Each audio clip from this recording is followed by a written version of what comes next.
नमः शंभवाय च मयोभवाय च नमः शंकराय च मयस्कराय च नमः शिवाय च शिवतराय च नमो नमः भगवते सांब सदाशिवाय नमो नमः श्री पार्वती प्राणवल्लभाय नमो नमः प्रार्थनापूर्वक महानमस्कारान् समर्पयामि नमो नमः नमामि शमीशाननिर्वाणरूपं विभुं व्यापकं ब्रह्मवेदस्वरूपं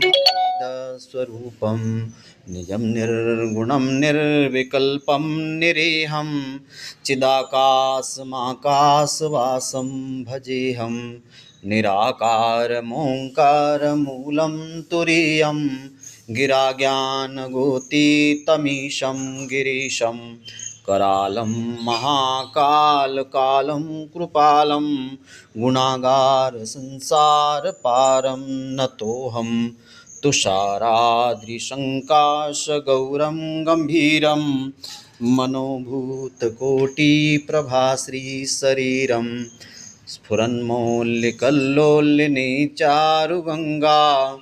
लसद्भाल्बालेन्दुकण्ठे भुजङ्गां चलत्कुण्डलं भ्रूसुनेत्रं विशालं प्रसन्नाननं नीलकण्ठं दयालं मृगाधीशचरमाम्बरं मुण्डमालं प्रियं शङ्करं सर्वनाथं भजामि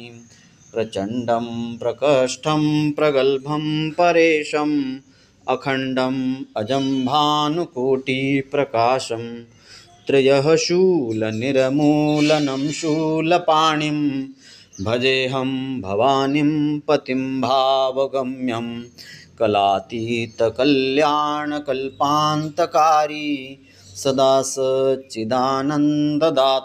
पुरारी चिदानन्दसन्दोहमोहापहारी प्रसीद प्रसीद प्रभो मन्मथारी न यावत् उमानाथ पादारविन्दं भजन्ति ह लोके परे वा नराणां न तावत् सुखं शान्ति संतापनाशं प्रसीद प्रभो सर्वभूताधिवासं न जानामि योगं जपं नैव पूजां सदा सर्वदा शम्भुतुभ्यं जराजन्मदुःखोद्यतातप्यमानं प्रभो पाहि आपन्नमामीश शम्भो प्रभो पाहि आपन्नमामीश शम्भो।